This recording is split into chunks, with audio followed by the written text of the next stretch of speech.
Today I have Audrey Hutton here, my preferred lender, and I thought we would discuss the pre-approval. And if you've gotten pre-approved before the holidays, what does that look like now? Do you need to re-up your pre-approval, or is that credit being pulled when you are getting pre-approved, and how long does that pre-approval last?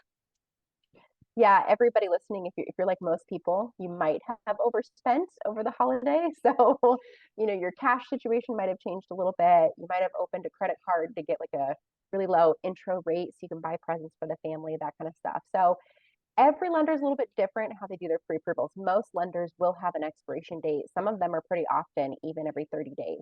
I personally think that's overkill. We are not going to put clients through updating their information every 30 days. That's just ridiculous. So, what we do instead, I think that that's just an easier way for them to put it back on the client to say, oops, your information changed.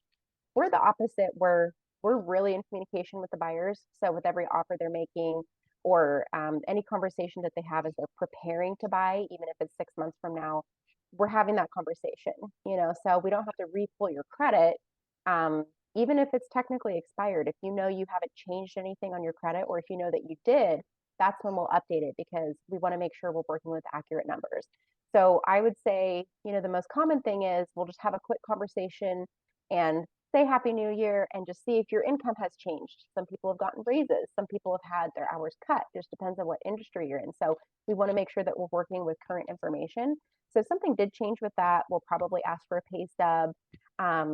I would say a lot of people right now that had made the decision to wait, we've just ran some general numbers for them to keep them excited and let them know, hey, when you're ready to buy, here's what you can afford. So Right. maybe just updating those a little bit. And we do have a lot of people. The stock market has been up and down. It has been insane, even the last couple of weeks.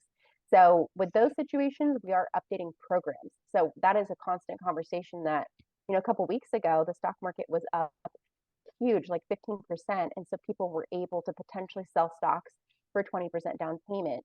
Yeah. When it drops and your value goes down 15%, maybe we need to do a 5 or 10% down program, and we can even do that on jumbos.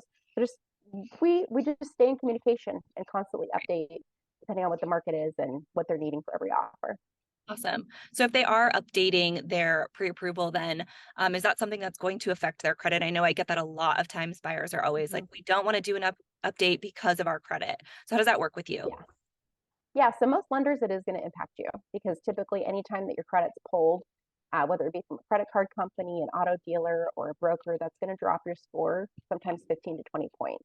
So the good thing is because we're a direct lender and the type of license that we have, when we pull it, barely going to have any impact. The most that I've seen is 1 or 2 points, and that corrects itself pretty quickly Awesome.